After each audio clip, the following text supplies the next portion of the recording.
Hello, kamusta po kayong lahat dyan? Sana po ay okay kayo. Sana supportahan niyo po itong aking YouTube channel. At ito, meron po tayong bagong upload. Sana i-share niyo po, like and share niyo po. At salamat po sa inyong lahat. God bless. Ito na si Sir Will lipat. Pati na po sila, meron sila. Lumagpas lang sila ng konti. So ito na po sila, si Sir Will lipat. Sa mga kasamahan po nila. Good morning po, Ma'am Luz. Ito na po sila. Yan si Ma'am Luz. Sa yung kasama niya. Tapos si Sir Will. Good morning po, Sir Will. Nakarating ulit. Oo. Ito naman Boss Marvin ang kanyang kanilang bahay at may ready na pong almusalan. Sabi ko kasi. Punta sa morning. Ayan na si Madam Len.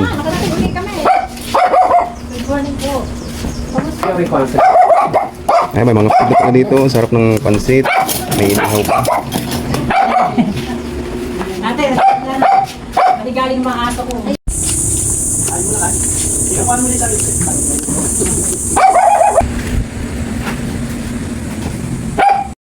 Ate ka, just a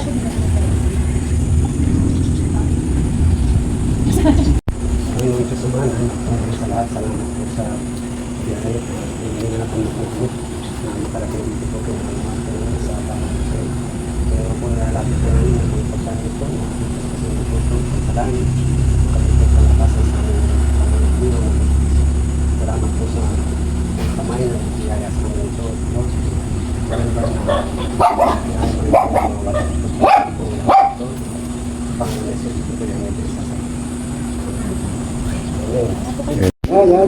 Ito po ay ilalagyan ng suka. So, kanina na. Ito po yung pagkakas ng suka. Kami po ngayon ay papunta po kami sa bahay ni Tatay Roberto, yung bulag po na isa po sa mga natulungan ni Sir Will. At para po yata mayroong ayusin sa kanyang bahay kasi Sir Will lipat at kami po ay papupunta na po doon. Ayan po, paalis na po sila Sir Will lipat kasi pupunta na nga po si Tatay Roberto kung saan may aayusin lang po sa bahay niya, no? Ito na si Boss Marviran niya. Dito kami sa tricycle sasakay. Papunta na kami kay Tatay Roberto. Si Tatay Roberto ba yun? Yung tutulungan. Ayan, papunta na kami mga tolbos sila kay Tatay Roberto. Ayun, hindi po alam ni Tatay Roberto na pupunta ngayon si Sir Will lipat sa kanyang bahay. Parang masusurprise siya. Masusurprise siya ni Sir Will lipat. So, andito na po kami sa bahay. So, ito na yung bahay ni Tatay Roberto. Ayan na po si Sir Will lipat. ito si Tatay Roberto. Ito po.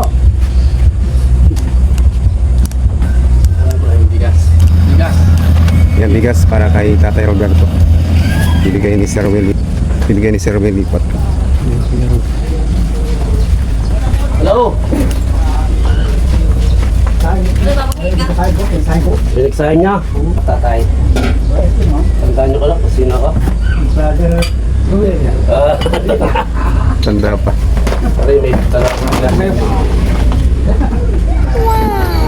ayusin namin ng inyong request na oo, at saka itong sahig. May dala kaming mga materials.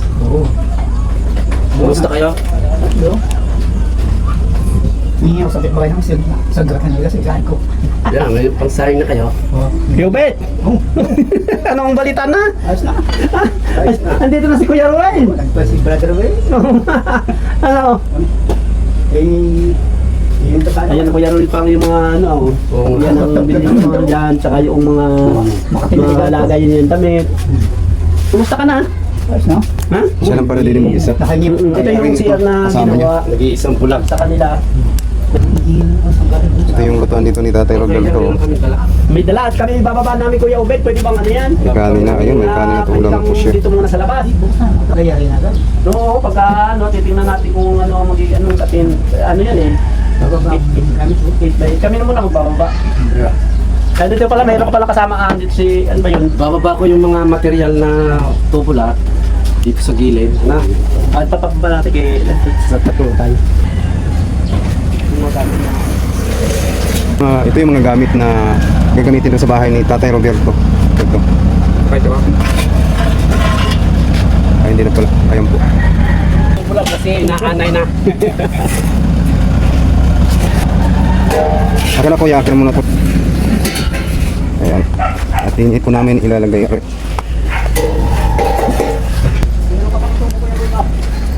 Ayan si Boss Marberanya. Tulong po kami din sa paghakot ng mga materialis.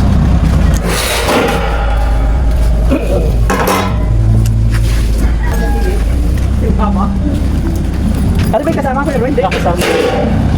Wala na po, sir? So wala na. Okay.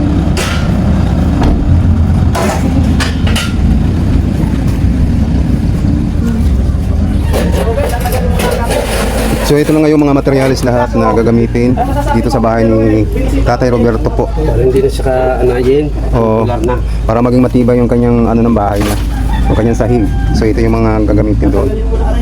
Ari po, ito po yung aayusin, oh, yung mga sahig po. Ayan. Pero ayos naman, ayos naman. Para maging matibay po yung sahig ni Tatay Roberto, ano, para pangmatagalan na talaga. Oo. Kaya anay. Kasi po inaanay nga po talaga yan, makikita nyo. Inaanay na yung sahig, hindi na siya matibay. Marupok na. Yan, yung pababot. Ari po, marupok na. Ito po si Tatay Roberto. Ayan po. Ano masasabi nyo kay Sir Will Lipat po? Sa naibigyan, Salamat sa- naibigyan tulong po sa inyo. Salamat sa tulong ni Brother Will dahil tinulungan muli ako sa aking kahilingan. Yun po. O, kasi po, si Sir Will Lipat po ay ano talaga mabait at handang tumulong po sa mga taong nangangailangan po. Yung deserving po talagang tutulungan niya. Pwede mo sabihin? Ha? So ayun na po, nilalabas na po Maylin, yung Maylin. mga gamit ni Tatay Roberto. Ano. Ang konti. Ito nga po, nilabas na. Ari po si Tatay Roberto, yung may-ari ng bahay. Siya po ay isang Para gulag po. ma-rinton. Hindi na po nakakakita siya. Oo, ano, oo nga. Ito muna ako. Ayan, Ayan, nakangit- natin nakangit- na yung ano mo mara pamangkin. Nakangiti na si Tatay Roberto. Kaibigan. Ano po si Sir Will Lipat. Ito lang yung daigod. Ikot lang. Pero ang kahoy matibay. Dibi pa. Matibay pa yung kahoy. Ay, matibay ang kahoy. Hindi na ang kahoy. Yung plywood lang. Plywood lang. Plywood metal frame. Dami pa yun eh.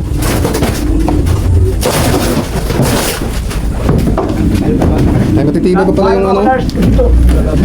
Matitibay pa pala yan. Ayan, sinira na nga yung sahig ni Tatay Roberto kasi papalta na nga po. Oo nga. Aba, ay matibay pa pala yun. Tigas pala yung kahoy na yan. Kasi ang aking papakuha at buildingan. Kasi kung di na itulong-tulong na. Ay, matibay. Ari kuya. Ipanggatong pa na ulit. Hindi ako gagawin niya. Manay. Oo, pwede yan panggatong. Ay, may ilaw pa pala din eh. Wala na. Ano? Wala nang... Ilaw na may grasa, may grasa. Ah, saan nga may gas? Ha? Gas yan. Walang gas. Wala po. Gas ngayon. Yan yung nag-ilaw ng gas. Dalawang plywood lang yata to. Dalawa ka Dalawa lang. Dalawa. 2x4.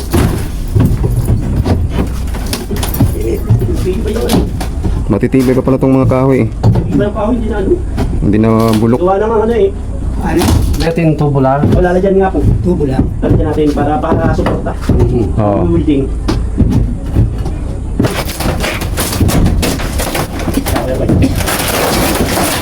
Tama tumo. Ayun. Dito po. Dad. Ito kuya. Dito sir. Ito na natin ano. Yan. Panggatong din yan. Ano yung harang? Hindi na naabot din ng tubig pag natayo po sa inyo. Maraming tambak na ito. Kaya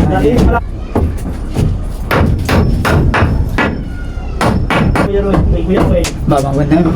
Yun ang magandang yung brother na tumutulong.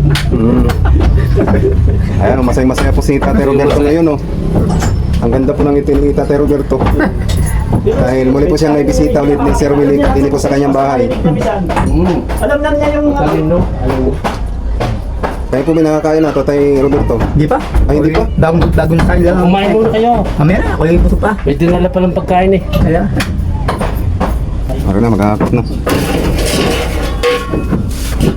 Para matibay. Yan ang nakain. dos din. Ha? Dos din. Dos din niya, dos. Matibay ari. Iba yung lakan. Aluminium? Alumino po ito. Aluminium? Iba yun? Aluminium? Ba, mahal ari. Ang bigat to. May meron mo akong dalang trident. Pero Roberto, yan po ay matibay po yan yung nilagay sa ano nyo sa bahay nyo. Pag matagalan na talaga yan. Hindi na po yan aanayin. Ayun na po yung mga ano materialis na ilalagay. Tama-tama. Saka na po, aray. Yun ay compost eh. Ayan. Kasama naman po dito. Pero lipat. Tulong-tulong na po kami din eh. Ang tibay talaga nito, mabigat. Makakapal pati. Makakapal. Compost ito. Tingnan natin yung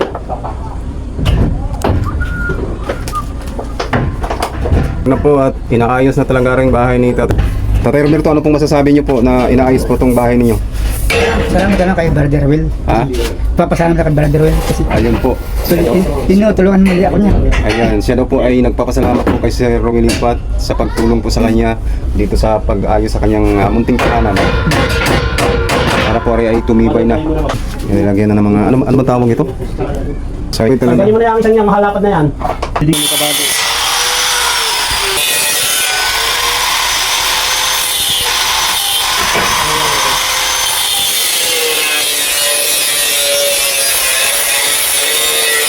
Ano, square tube para tumibay po.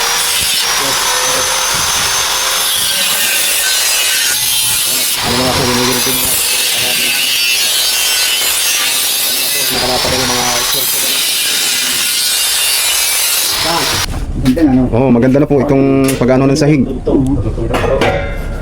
Kahit po ay tatalon-talon dyan si Tatay Roberto ay talagang hindi na yan masisira sa sobrang tibay ba namang nilagay ng mga materialis. Ang kakapal po ang inilagay dito mga square tube po. Grabe tibay. Alam nyo ba ho, Tatay Roberto, na ngayong araw to ay bibisitahin po kayo ni Sir Winipat? Alam nyo po? Alam ko. Alam nyo pala? Okay, alam niya pala na ngayong araw tayo bibisitahin siya ni Sir Winipat. Ako na kayo. Kala po ba ako nyo, Tatay Roberto? Hindi ko na nakumalit eh. Ang ganda ng ngiti ni Tatay Roberto, hindi raw niya ako kilala. Magpapakilala po ako sa inyo, Tatay Roberto. Ako po si Larry. Si Larry. Isa po ako sa kabilang po ako dito sa team ni Sir Will Lipat po. Ay, salamat. Ayan, at hindi na mangangamba o mamumroblema si Tatay Roberto sa kanyang bahay, sa kanyang sahig dahil matibay na ho talaga ari. Ibay. Oo, kahit pagulong-gulong pa o pa talon-talon na talagang hindi na maano, matitinag ari. Si Sir Will Ay, kahit na nakakalak din. Hirap. Bigay ko kaya ito sa inyo para hindi kayo pulag. Ayun, bagay na bagay pala kay Tatay Roberto. Ayun po namin. Ayan po. Ayan, diba? Gwapong-gwapo. Sa inyo na yan. Tingin ko ito sa camera. Magandang lalaki oh. Ganda laki tatay. Ayan. May salamin na. Hindi Ayan, kayo. salamin natin binigay ni Sir Romil kay Tatay Roberto. Nag-uusap yung dalawa. Oo nga, papunta natin. Unahin mo natin yung solar nyo. Sular ako. Tsaka ito sa ano? Oo. Mamaya. Mamaya may bigas na kayo at bibili muna kami ng yung ano, Plywood. class na hindi na anuhin para hindi na anayin. Pagbalik namin at may kuha ng video pa yun. Okay. Para hindi kayo kapula. Ay ma, tingnan mo muna sa tatay. Nakasalamin na rin. Binigay ko na yung salamin. Kabady. Binigay ni Sir Romil kanyang salamin. Kay Mark, kay Mark. Oh. Bigyan lang. Kuha po ba kayo magkasawa? Baka maka-discover kayo sa YouTube. Ayan o. Yung pa may kuya Roy. Brother Will, mali akong tinulungan niya. Mali akong tinulungan Hindi. niya. Muli. Mali akong tinulungan Tingin niya. kayo kay Mark sa itaas. Tinulungan mali ako. Yun o, nandun siya sa pintana.